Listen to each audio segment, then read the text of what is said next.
Adam! Dude, what's up? Hey, Phil, how's it going? Oh, okay. So what, you don't take my calls now? Oh, no, I've been... It's all right, I understand the whole thing. No, it's just been busy at work and stuff. Yeah, whatever. Seriously. I need to get a seat. Hey, hold on, where's the fire? I just want a good spot. Where's Jenny? Funny. What? Man, come on. We broke up, broke it off, whatever, you knew that. What? No, when? 2 weeks ago, right after, I'm sorry about that. I was pissed off, but no call for that eye for an eye shit. It's okay. But you and Jenny are... God, I can't believe that. Believe it. She came over one day after seeing you guys, I guess, and that was it. The ring off and gone. I'm sorry. Listen, no hard feelings. I was looking to get out, you knew that. But once you start making those plans, like picking out napkins and shit, it's almost easier just to do the thing. You did me a favor, really. Too young to get hitched. I don't know what to say. Don't worry about it. You haven't seen her lately, have you? Jenny, I mean? No. Okay. Anyway, this ought to be good, huh? Yeah. Jenny. Hi. Adam. Hello. Hi, Phil. Hey. I'm sorry about you guys. Boy, you just can't keep anything to yourself, can you? What? You never change. That's what. What's Hey, it's not like totally official yet. Oh, fuck. What are you gonna do? We should probably, Yeah, there's two right there. maybe we shouldn't. Got it, okay. Whatever. Alright, take care, man.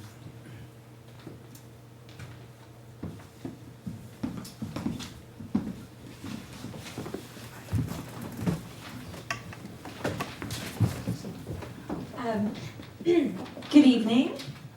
Thank you for coming out tonight. It's very cold and rainy, and I'm sure it's not how most of you would choose to spend your time away from campus, on campus.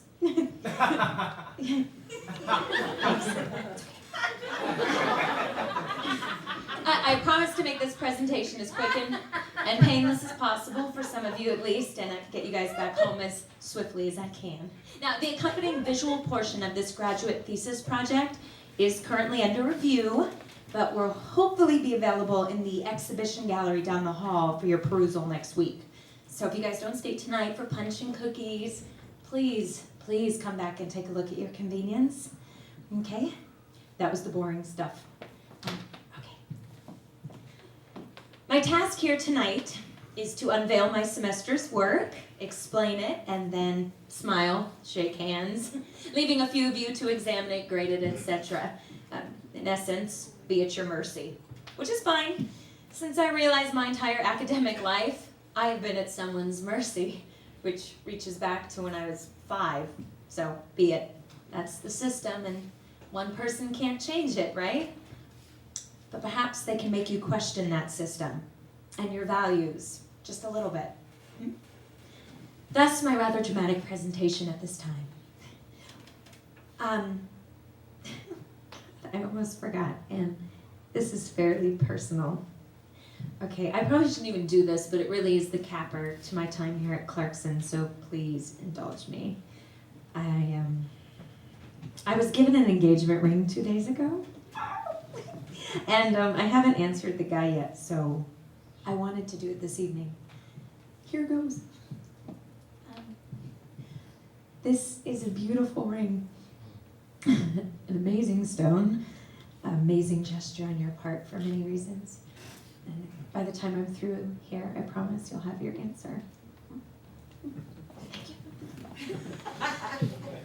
My graduate advisor gave me this advice 5 months ago.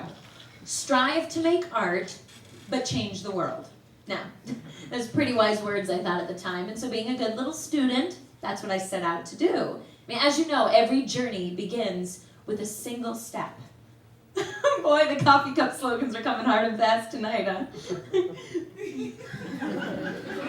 So I set out to. As I looked around my world for something to change, I knew I'd been given a pretty tall order. Change the world. So I decided to do the next best thing, which was change someone's world. I mean, that's a start, right? You know, one person changes, and then another, and then another. You get it, crude but effective. With that in mind, I present you with my newest work. It's a human sculpture on which I've worked these past 18 weeks, and of whom I'm very proud. Now, the piece itself is entitled, since I think it will mean something different to each of you, and frankly, anyone who sees it. Now, his own name, however, is quite apropos. Now, I did the MTV thing here on the face. This is a before picture I had taken of us at the Pizza Hut out there by the highway. Now, this was our first official encounter after he asked me out at his place of work. A big no-no, or so I was told. Now, it was here that I first coaxed him into eating his very first vegetarian meal. Well, as vegetarian as a spinach and mushroom calzone can be, and he also had a salad. Anyway, he told me that for him, it was a huge deal, and it really does mark the beginning of my systematic makeover, or sculpting, if you will, of my two very pliable materials of choice, the human flesh and the human will. Now, as you can see from this photo, the hair, the glasses, the excessive amount of weight offered a number of physical areas that made him unique and perfect for my project. A short list of alterations I've induced would include eating better, losing weight, some 25 pounds or more, the purchase of contact lenses, change in hairstyle, and significant wardrobe alterations as well. He even tattooed his body for me, without asking, in a highly questionable place. Now, these are surface items, to be sure, but if I in fact told you that I was going through with it and marrying the guy, you'd probably all shake my hand and say, wow, how in the hell can she do that to her boyfriend? But this, I'm afraid, was not done out of love or caring or concern. This was a simple matter of, can I instill X amount of change in this creature using only manipulation as my palette knife? Now, I made sure nothing was ever forced during our sessions or sittings together, and I can't say they were dates, not on my part, although the illusion of dating was imperative, and that his free will was always at the forefront of each decision. Now, I coaxed, and I did make suggestions, created the illusion of interest and desire, but I never said, please do this for me. Not once. Any questions?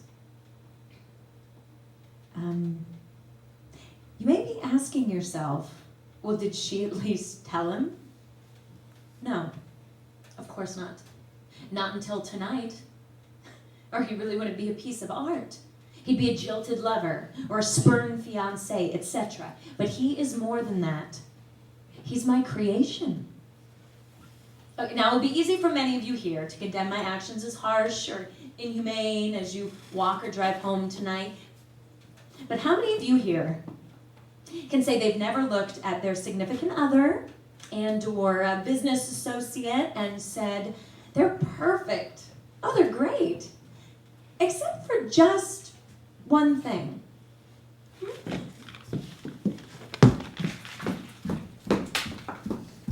Drive safely. Well, I too have taken my base materials and honed them into something new, something unique, and in the eyes and standards of society, something arguably improved. I found with the right coaxing of my material, yes, coaxing often of a sexual nature, I'll admit, I could hone the inside of my sculpture as well as the outside. You see, I found myself suddenly creating strong moral ambiguity where I could detect only the slightest traces before, and often in direct proportion to the amount of external change. This means as my subject became handsomer and firmer and more confident, his actions became more and more questionable. Against medical advice, he had work done on his face. Cosmetic surgery at age 22, and he insisted to all of you around him he'd merely fallen down. He began to deceive his friends and myself during this period with greater abandon while showing increased interest in other women. And indeed, he had relations with his best friend's fiancée, and continues to harbor details from us about the incident to this day. Moreover, he was willing to give up those friends when asked. Just walk away from them without any explanation after the said encounter, leading me to further wrongdoing with the young woman in question. This is fucked. I call this act morally questionable because it seems to be, in my mind at least, motivated as much out of guilt as genuine feelings for me. He's then, as I see it, been utterly and totally refashioned as a person. As my grandfather used to say, he's a real piece of work. And yet, open any fashion magazine, turn on any television program, and the world is going to tell you he's only gotten more interesting, more desirable, more normal, in a word, better. He is a living, breathing example of our obsession with the surface of things, the shape of them. Now my work will fade, to be sure. Like chipping marble or crazing paint, it will succumb to a can of Pringles or a late morning in bed. But for this one glorious moment, it's perfect. As perfect as I made it. Not bad, huh? And ladies, he is available.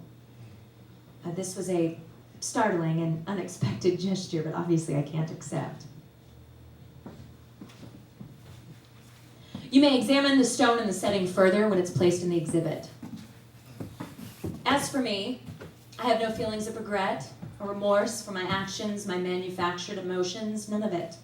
I've always stood by the single and simple conceit that I'm an artist, and only that. I follow a long tradition of artists who believe there's no such concept as religion or government or community or even family. There's only art, and it's art that must be created whatever the cost. With that in mind, I present you with my untitled sculpture and supporting materials tonight. Thank you very much.